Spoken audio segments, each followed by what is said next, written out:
I'm going to be sharing some steps I take when programming exercises for my online clients.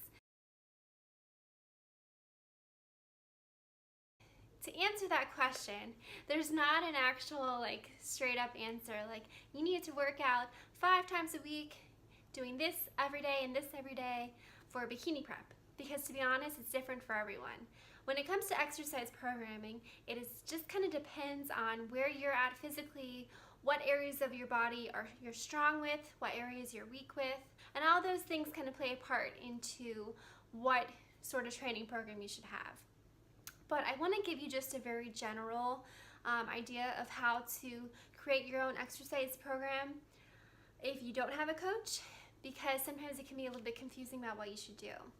So let's go ahead and take just a random scenario. Let's go ahead and say we're going to be talking about client number 1. Her name, let's say, is Sarah. Okay. Let's say that Sarah is someone who is very strong in her upper body but needs some work in her lower body, like her glutes and her hamstrings, which are very important for bikini, right? Okay, so we know that. We also know that she's been lifting for a while and she's getting ready for a contest in a few months. And she really wants to put on muscle in her lower body.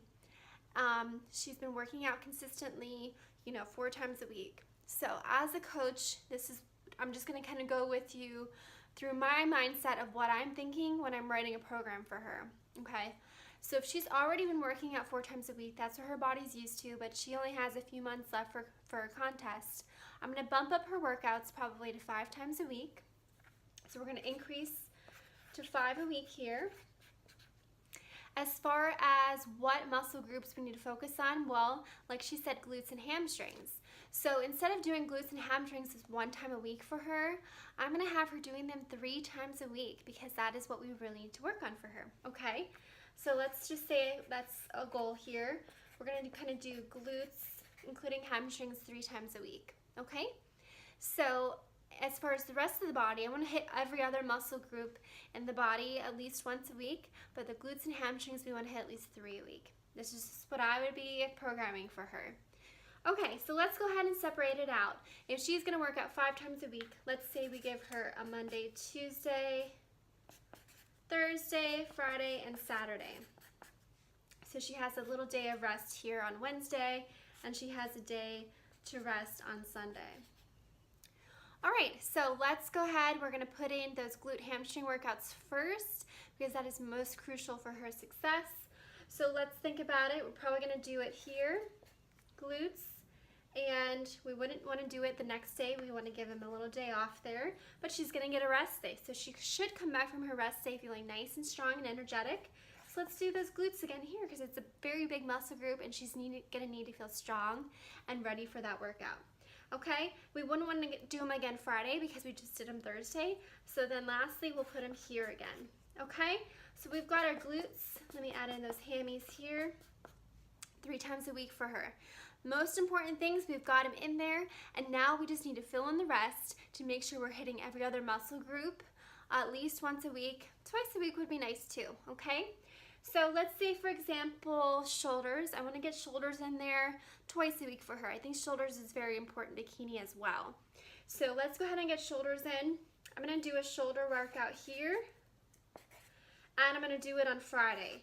That way, we get a few days off and it's spread out a little bit. With shoulders, I like to do chest sometimes one day, and I like to do arms sometimes with them too. So let's go ahead and split those up as well. So now we've got a chest and arms in there. So what are we missing? We're missing a back day, which is also very important for bikini. Even though you're not actively, contracting the lats and doing a back pose with bikini, it's still important to have that nice wide back to kind of taper in and make the waist look smaller for us. So I wouldn't mind giving her a back day twice. I think it's awesome to do back with glutes and hammies sometimes. Some of the exercises are very similar. So let's go ahead and I'm going to do back here. Okay. And then we wouldn't want to do it again Tuesday, so we could do it here, here, or here. My thinking is, let's go ahead and do it here, because personally, I don't really like to do back after I've just done arms because then I feel weaker.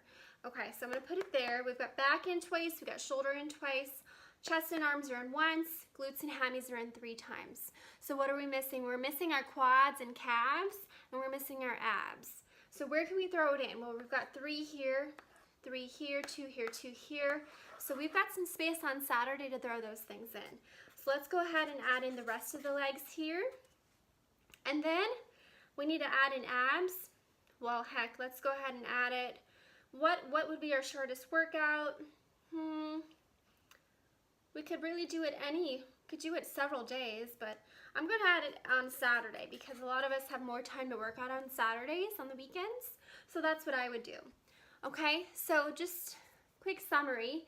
Here's what I would do as an online coach for Sarah, who's competing in a few months, who can work out now 5 times a week, and who needs to focus on glutes, hamstrings. So this is just my exercise split that I would give her for the week. She would have 2 days of rest, nice and split up. And I mean, there's so many different ways you could do this, but I just wanted to give you guys an idea of my train of thought, what I'm thinking when I'm programming things. But for Sarah, you could do many different ways, different versions of this. But I think this would be a good start. You know, start here and then the next month change it up. Always change your workout programs each month so that you can continue to see progress and you never just plateau and stop seeing progress. So that's the basics, and then what I would do is go in and fill in each day with, maybe like 8 to 10 exercises for each workout. So for example, if I'm working glutes, hamstrings, and back, I would do half of those exercises, glutes, hamstrings, and half of them back, okay? When I'm choosing what exercises to do, I'm not just randomly picking them. I'm making sure I'm choosing some exercises that work the muscles in a mid-range, some that work in a shortened range, and some that work in a lengthened range. I'm making sure that the muscle is being strengthened in different ranges of motion. I'm also making sure that the reps are varied, so every exercise isn't just, hey, do 3 sets of 10. We're varying how many sets and reps that Sarah is doing for each exercise. So there's a lot that goes into writing an exercise program.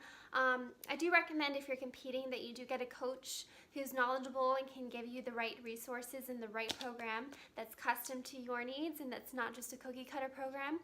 But for those of you that can afford it, it's not a problem. That's why I wanted to share this today, so you don't just copy this, but at least you can hopefully now understand my train of thought when I'm trying to decide how many days to work out, what muscle groups to work out, that sort of thing.